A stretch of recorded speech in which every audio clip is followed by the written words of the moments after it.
कई साल पहले मिस्र के एक छोटे से शहर में अब्दुल्ला बिन साद नाम का एक आदमी रहता था। अब्दुल्ला ऊंटों के साथ काम करता था। उसके पास बेहतरीन नस्ल के ऊंट थे, जिनकी खाल खरगोश की खाल जितनी सफेद थी। अब्दुल्ला अपने ऊंटों से ऐसे प्यार करता था जैसे वे उसके अपने बच्चे हों।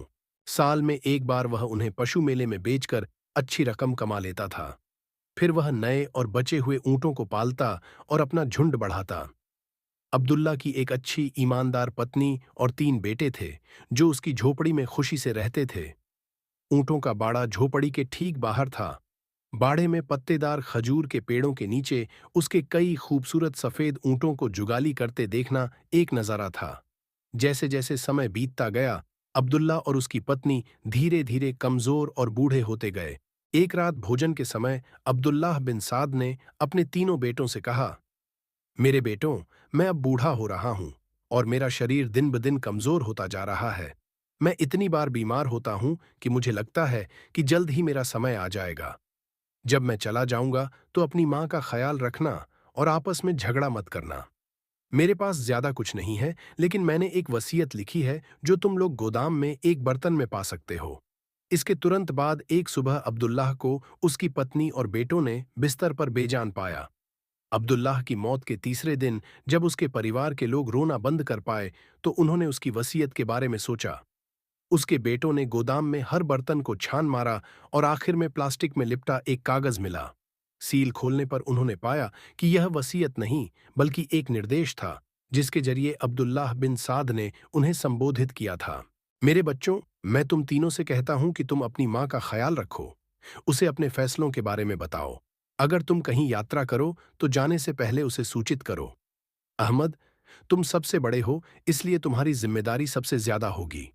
तुम्हें अपने छोटे भाइयों मोहम्मद और मुकर्रम का ख्याल रखना होगा। अहमद, सबसे बड़े होने के नाते तुम्हें घर में किसी भी शादी, मृत्यु या किसी भी अन्य समारोह में उपस्थित होना चाहिए। मोहम्मद, चूंकि तुम बीच में हो, इसलिए तुम्हें अपने बड़े भाई का सम्मान करना चाहिए और अपने छोटे भाई को लाड़ प्यार करना चाहिए। तुम्हें अपनी मां का भी सम्मान और प्यार करना चाहिए। मुकर्रम, तुम सबसे छोटे हो और अपनी मां के सबसे करीब हो, इसलिए तुम्हें यह सुनिश्चित करना चाहिए कि तुम्हारी मां की हर जरूरत या तो तुम या तुम्हारे भाई पूरी करें। तुम्हें अपने भाइयों का सम्मान करना चाहिए, क्योंकि मेरे बाद वे तुम्हारे बड़े होंगे। बेटों ने पृष्ठ को ऊपर से नीचे तक पढ़ा और एक दूसरे को देखा। वे इस बात से भयभीत थे कि उनके पिता ने उनके लिए वसीयत नहीं, बल्कि नसीहत या सलाह छोड़ी है। फिर अब्दुल्ला की पत्नी रुकैया ने कहा कि उसे याद है कि उसके पति ने उस रात कागज के 2 पन्नों पर लिखा था, लेकिन उन्होंने केवल एक ही पढ़ा था। उसने उनसे कहा कि वे जांच करें कि दूसरा पन्ना पहले वाले से चिपका हुआ है या नहीं। जब अहमद ने कागज के कोने को रगड़ा, तो उसने पाया कि वास्तव में पहले वाले से एक और कागज चिपका हुआ था। बेटों के चेहरे खिल उठे। सबसे बड़े अहमद ने कहा, भगवान का शुक्र है, अब्बा ने इस पर अपनी वसीयत लिखी है। मोहम्मद और मुकर्रम ने कहा, इसे जल्दी से पढ़ो, जल्दी से। अहमद ने पढ़ना शुरू किया। अल्लाह की गवाही में मैं लिखता हूं कि मेरी मृत्यु के बाद मेरा घर मेरी पत्नी रुकल्या खातून को मिलेगा, और यह उन पर निर्भर है कि वे इसे रखें, हमारे बेटों को दें या बेच दें। यह निर्णय मेरी पत्नी पर निर्भर करता है। मेरे घर के अलावा मेरे पास कोई और संपत्ति नहीं है।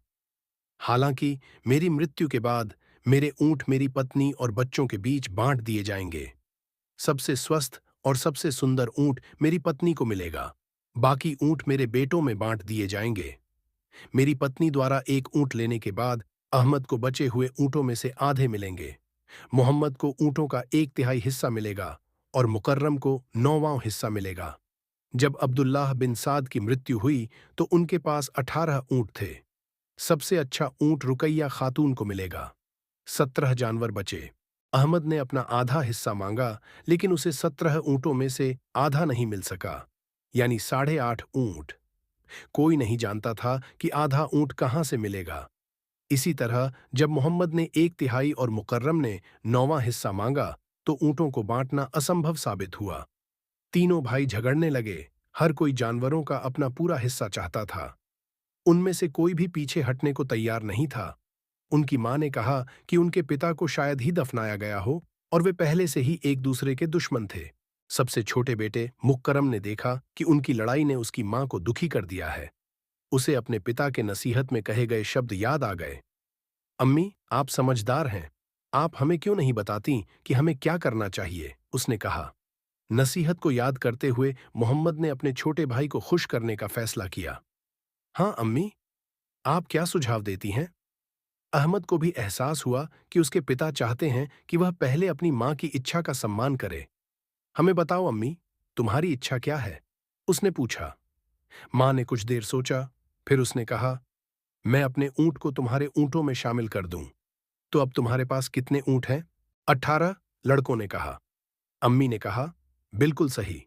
अहमद, तुम सबसे बड़े हो और वसीयत के अनुसार तुम्हें आधे ऊंट दिए गए हैं। तुम्हारे पास 9 हैं।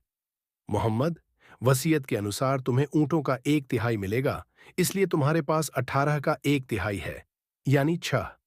और मुकर्रम, तुम्हारे पिता की वसीयत के अनुसार तुम्हें ऊंटों का 9वां हिस्सा दिया गया है। 18 का 9वां हिस्सा 2 ऊंट है। अम्मी ने कहा कि अब मामला सुलझ गया है। अहमद ने कहा, हाँ अम्मी, मुझे 9 मिलते हैं, मोहम्मद को 6 और मुकर्रम को 2। हे भगवान, ये सब मिलाकर 17 ऊंट होते हैं, इसलिए तुम्हारा ऊंट तुम्हारे पास रहेगा। अम्मी मुस्कुराईं। उन्होंने कहा, तुम्हारे पिता एक न्यायप्रिय और ईमानदार व्यक्ति थे।